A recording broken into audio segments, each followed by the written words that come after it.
Thank you so much for joining us today at Everyday Lutheran. I hope today's sermon inspires your heart, your mind, your soul, and draws you closer to God's Word every single day. Our gospel today comes from the Gospel of St. Matthew, the 9th chapter. Then Jesus went about to all the cities and villages, teaching in the synagogues and proclaiming the good news of the kingdom, and curing every disease and every sickness. When he saw the crowds, he had compassion for them, because they were harassed and helpless, like sheep without a shepherd. Then he said to his disciples, "The harvest is plentiful, but the laborers are few. Therefore ask the Lord of the harvest to send out the laborers into the harvest." Then Jesus summoned his 12 disciples and gave them authority over unclean spirits, to cast them out and to cure every disease and every sickness. These are the names of the 12 apostles.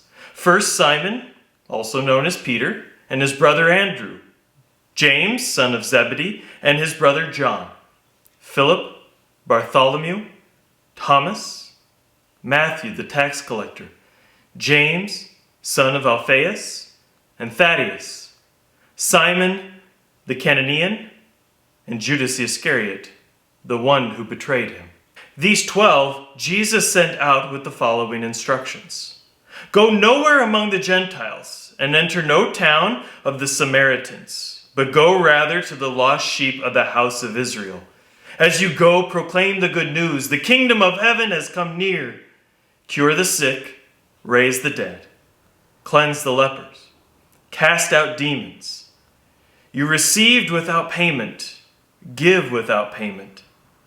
Take no gold or silver or copper in your belts, no bag for your journey, or 2 tunics, or sandals, or a staff, for laborers deserve food. Whatever town or village you enter, find out who is in it is worthy, and stay there until you leave. As you enter into the house, greet it. If the house is worthy, let your peace come upon it. But if it is not worthy, let your peace return to you. If anyone who will not welcome you or listen to your words, shake off the dust from your feet as you leave that house or town. Truly, I tell you, it will be more tolerable for the land of Sodom and Gomorrah on the day of judgment than on that town. See, I am sending you out like sheep into the midst of wolves. So be wise as serpents and innocent as doves. Be aware of them, for they will hand you over to councils and flog you in their synagogues. And you will be dragged before governors and kings because of me, as a testimony to them and the Gentiles. When they hand you over, do not worry about how you are to speak or to what you are to say, for what you are to say will be given to you at that time. For it is not you who speak, but the Spirit of your Father speaks through you. Brother will betray brother to death, and a father his child, and children will rise against parents and have them put to death. And you will be hated by all because of my name. But the one who endures to the end will be saved. When they persecute you in one town, flee to the next. For truly I tell you, you will not have gone through all of the towns of Israel before the Son of Man comes. Today, within our gospel, we hear Jesus preparing the disciples to go out into the world. He goes to cities and villages where he would proclaim the good news. He would cure the diseases and restore people back into the community.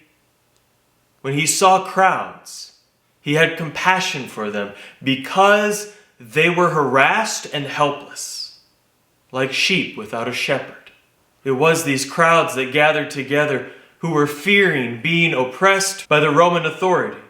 And they were longing for a place where they could be longing for, to be recognized, to be whole. They were longing for compassion and to be understood and not be overtaxed. They were longing for a people to recognize them so that they may be a part of the flock, part of society, once again. When Jesus is training the disciples over 2,000 years ago, he's still speaking to us today, preparing our hearts, preparing our minds and our lives in how it is we are to reach out and care for those who are in need. Now, Jesus goes on and gives the disciples specific instructions of giving them boundaries of where it is they should go, and that these would be their fields of labor for the harvest. Now, Jesus gave them authority and instructions of what it is they should do as they experience those who are willing to listen and those who refuse to hear the good news of the kingdom. Yet Jesus does not stop there. Jesus tells the disciples that many people will want to be followers and laborers in the kingdom. However, the work that is to be done, only a few will actually want to do the work itself. For the harvest will be plentiful, but the laborers will be few. Jesus tells his own disciples not to discourage them when they feel overwhelmed because there is so much pain in this world around them. But he sends them out into the world to actually do the work. In our own modern times, it would be telling us to walk the walk, not talk the talk. Jesus wanted the disciples to grow closer to him and, more importantly, closer to the Father in heaven by doing the work of the kingdom for those who were in need of it. To be able to share the love, grace, and mercy that is needed in this world in order to understand the will of the Father in heaven. Yet Jesus knew of the brokenness of this world and the way people had turned from God time and time again. So he warned them about family, friends, and others who may turn against them. We want to hear the good news, but sometimes hearing the good news of God causes us to realize the pain, suffering, and brokenness in the world around us and in our own lives. This is where we find ourselves today. We are being called as disciples into the world to do the work of the Father here on earth. Yet we are wrestling with the good news as we are also delivering it. We are constantly struggling with how it is shaping us and how it is shaping the world around us. As soon as we think we understand where the Holy Spirit is going, then the Holy Spirit moves us to another place, another person, and another calling into the world. It raises the question, how is God shaping you? How are you willing to be shaped? For many of us, this is where we stop. For Jesus said, the harvest is plentiful, but the laborers are few. So then it is up to us to realize and take action in the world. The ELCA has a slogan, God's work, our hands. To remind us that we are the disciples of Jesus Christ in the world. We are bringing forth the good news of Jesus Christ. We are bearing the love, grace, and mercy that is delivered to us when we were in need. And in our baptismal waters, called us by name to do the work of the kingdom here in this place where we are. So go.